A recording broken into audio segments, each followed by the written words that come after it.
ยมีอารมณ์นี้บ่เวลาที่มีภัยในใจแล้วบ่กล้าบอกเพราะยานคำตอบมันจะทำหายใจเก็บไว้ในใจจนนานอยากให้เจ้ารู้ว่าเคยนั้นมีฮักให้เจ้าคนเดียวแต่ต้องทำอย่างใด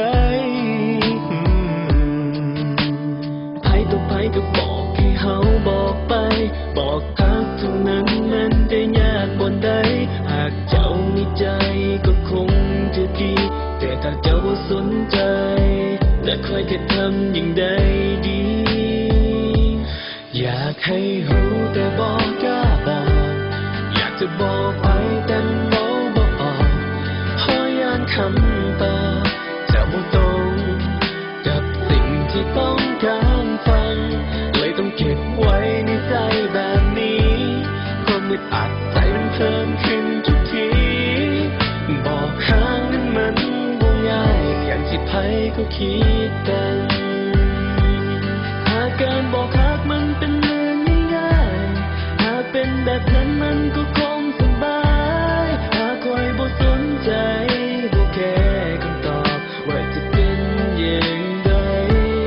ถ้าเจ้าบอกฮักก็คงแล้วไปถ้าเจ้าบ่สนใจคอยคงบ่เสียใจแต่มันบ่เป็นอย่างนั้นหูบ่เคยมีความหวังอยากให้เจ้า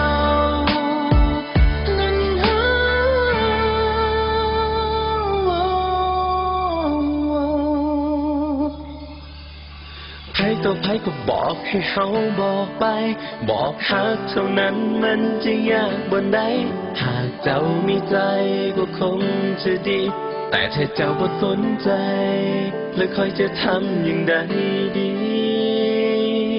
อยากให้รู้แต่บอกกล้าบอก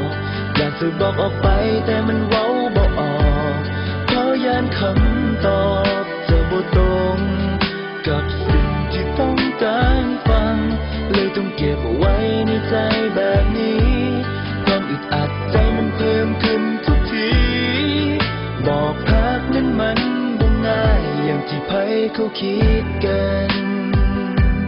อยากให้รู้แต่บอกกล้าบอก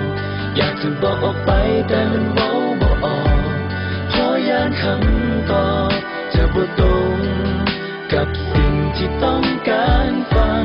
เลยต้องเก็บไว้ในใจแบบนี้ความอึดอัดใจมันเพิ่มขึ้นทุกที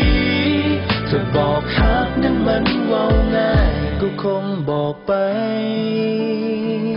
ตั้งแต่วันที่พบกัน